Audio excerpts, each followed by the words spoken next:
Verviers, capitale wallonne de l'eau et chef-lieu de l'arrondissement, compte un peu plus de 56 000 habitants, ce qui en fait la seconde ville de la province de Liège et l'une des plus importantes de la région wallonne.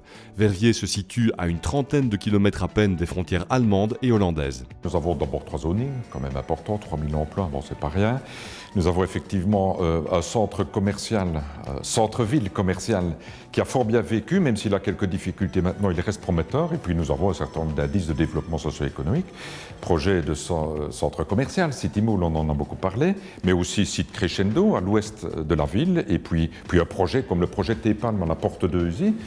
Ce sont des indicateurs importants à l'ouest, au centre, à l'est. Il nous reste effectivement à assurer les liaisons. Un constat s'impose, Verviers intéresse les promoteurs privés et les investisseurs. À moyen terme, la ville changera de visage.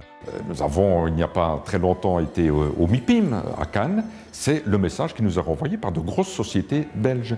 À nous de faire en sorte de créer les contextes les plus favorables à ce que l'on appelle généralement des partenariats publics-privés. Il y a manifestement une volonté aiguisée aujourd'hui de travailler sur ce mode-là. On doit rendre la ville attractive, créer la possibilité d'y venir. La mobilité à Verviers est quelque chose de compliqué, c'est une vallée, mais l'attractivité, la possibilité de venir se parquer en ville était un point essentiel. Toutes les études le montraient.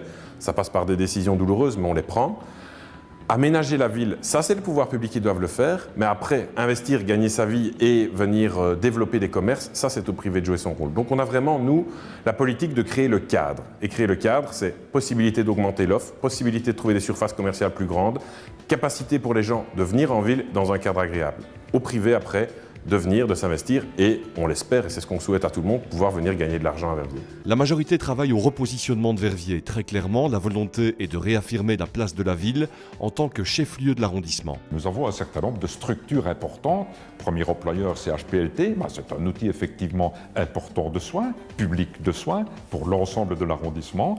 Nous avons aussi des infrastructures justice importantes, palais de justice, prison. Même si elle est en voie de démolition, mais enfin il y a un projet de reconstruction.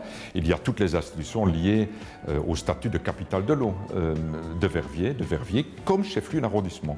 C'est effectivement un facteur de développement économique en termes d'emploi. C'est aussi, je dirais, un vecteur d'image positive, résolument positive. Et il faut faire tout pour continuer à se battre pour l'ensemble de ces institutions. Autre défi pour la majorité, diminuer le nombre de chômeurs. On en compte 6 000 actuellement. Cela passe entre autres par proposer une offre de logement plus large, des logements de plus grande qualité.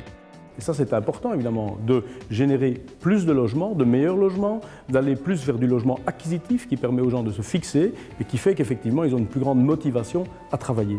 Et je crois que c'est vers là que, évidemment, nous voulons aller, sachant que pendant des années, évidemment, on a laissé un peu dériver les choses et qu'on a encore pour l'instant énormément de situations à traiter par rapport à ça, au logement insalubre, au logement insécurisé, au logement non autorisé parfois. Ceci dit, c'est aussi une source d'activité économique parce que de nombreux petits artisans, évidemment, ont quelque part à intervenir dans une série de situations qui sont problématiques.